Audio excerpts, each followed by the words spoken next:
Bonjour à tous, j'espère que cette vidéo vous trouve en pleine forme. Après la publication de ma précédente vidéo où j'ai parlé de mes travaux de recherche, beaucoup m'ont demandé de l'expliquer un peu ce que j'entendais par le thème algorithme, puisque j'en ai parlé tout au long de la vidéo. Et quand je parle d'algorithme, vous pensez probablement déjà à des milliers de lignes de code que les entreprises informatiques ont déployées pour nous espionner, pour voler nos données afin de faire de la publicité ciblée.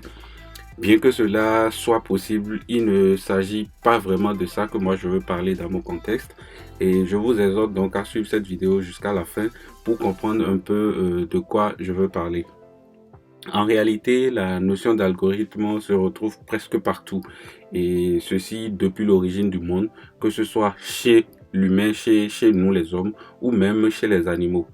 Quand je prends l'exemple d'une mère oiseau qui apprend à son bébé comment il faut voler, donc quelles sont les différentes phases de vol et l'ordre précis dans lequel ce bébé oiseau devra exécuter ces différentes phases. Et le fait de donner ces instructions et de préciser l'ordre, c'est bien évidemment ça déjà l'algorithme. Si juste là vous ne voyez pas, je vais prendre un autre exemple dans le contexte humain. Chez nous les humains, c'est pareil quand on accomplit une de nos tâches au quotidien. Nos tâches que nous faisons au quotidien obéissent à un programme spécifique que nous écrivons dans un langage que nous décidons de nous-mêmes. Et ce programme spécifique nous correspond particulièrement, c'est un programme sur mesure. Donc pour cela, pour illustrer cela, je vais prendre l'exemple de quelqu'un qui doit se rendre sur son lieu de travail à une certaine heure. Qu'est-ce qu'il va faire? Il va mettre un réveil à une certaine heure. Il va prendre ensuite, lorsque le réveil sonne, il va prendre ensuite sa douche. Il va prendre le bus et arriver au lieu de travail. Et c'est cette routine qu'il va répéter chaque jour. Pour cela, il va essayer de consigner tout cela sur un bout de papier. Généralement, ce qu'on fait, c'est un emploi du temps qu'on colle au mur. Donc lui, il va prendre cette routine qu'il va consigner sur une feuille de papier qui va coller sur son mur et qui va consulter chaque matin et va exécuter dans cet ordre. Vous allez comprendre que c'est sur mesure. Il va mettre le réveil en fonction de la distance de chez lui à son lieu de travail, en fonction du temps qui passe sur la ligne, sur la ligne de bus, ainsi de suite, ainsi de suite. Et déjà là, on peut parler d'un algorithme qui lui est adapté, qui lui permettra d'arriver à l'heure sur son lieu de travail. Donc en gros, pour résumer, un algorithme, c'est une série d'instructions assurées dans un ordre précis pour résoudre un problème. Et si vous ne voyez toujours pas encore, je vais prendre un dernier exemple qui nous est toujours arrivé, qui nous arrive très souvent pour illustrer de nouveau cela. Lorsque vous achetez par exemple un meuble ou une nouvelle machine, vous avez besoin des instructions pour monter le meuble ou bien pour monter votre machine. Et c'est ce que la notice va vous apporter. Donc les étapes du montage qui figurent sur votre notice forment tout simplement l'algorithme, puisque si vous respectez bien l'ordre dans lequel les instructions ont été données, vous allez arriver à résoudre votre problème qui est de monter votre meuble. Donc, vous allez remarquer, depuis que j'insiste sur l'ordre d'exécution de l'algorithme, qui est une notion très capitale dans l'algorithmique. Donc, toujours pour illustrer cette notion d'ordre qui est capitale, je vais prendre le cas d'une recette pour faire une omelette. On ne prendra pas, par exemple, les œufs. On ne mettra pas les œufs dans la poêle avant de les casser, ou bien on ne mettra pas l'huile d'abord avant de mettre l'œuf sans les casser, ou on ne mettra pas l'œuf tout simplement et ensuite on ajoutera l'huile. Et c'est l'ordre précis dans lequel vous exercez ces instructions, vous exécutez ces instructions qui vont constituer votre algorithme. Et là, j'ai pris l'exemple d'un repas.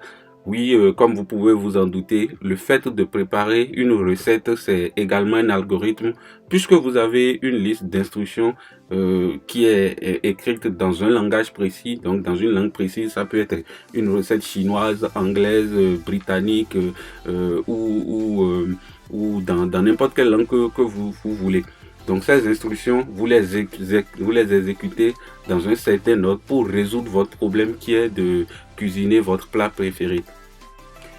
Maintenant qu'on comprend un peu la notion d'algorithmique en général, si on revient dans l'informatique en fait c'est tout pareil, ou je dirais c'est presque tout pareil, puisque on a une série d'instructions qu'on va faire exécuter par notre ordinateur.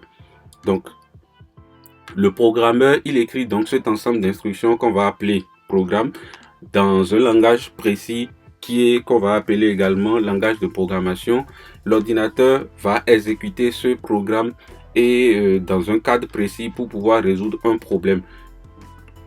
Et pour revenir à ma précédente vidéo, pour contextualiser un peu ce que moi j'entends par algorithme, puisque l'algorithme, c'est une série d'instructions pour résoudre un problème, moi, le problème que mon programme, au thème de mes recherches, devra résoudre, c'est comment reproduire, ou du moins, comment retrouver le comportement d'un animal. Une fois qu'on sait comment est-ce que l'animal se comporte, on peut essayer de voir quelle serait sa réaction dans des cas particuliers. Par exemple, si je sais comment se reproduit un poisson et quelle quantité de poisson cette génitrice ou bien ce géniteur peut produire, on peut anticiper sur le stock qui restera lorsque l'on pêchera également une certaine quantité. Si par exemple dans la mer j'ai 100 poissons, si chaque jour j'en prélève un, combien il va me rester au bout de 10 ans, au bout de 50 ans, au bout de 100 ans. Donc si je connais bien cette espèce et que j'arrive à reproduire son comportement avec mes différents programmes, avec mon algorithme, on peut essayer d'anticiper sur cela. Et vous n'êtes pas, vous en doutez bien que ce n'est pas sans effet sur l'économie, sur l'écologie également. Pour cela, moi, je vais utiliser un type d'algorithme qu'on appelle les méta-heuristiques. Si éventuellement cela vous intéresse et que vous voulez que je vous fasse découvrir ce type d'algorithme, alors je vous exhorte à me le dire en commentaire. J'espère que au thème de cette vidéo, vous saisissez un peu plus la notion d'algorithmique et appliquez précisément à ma dernière vidéo.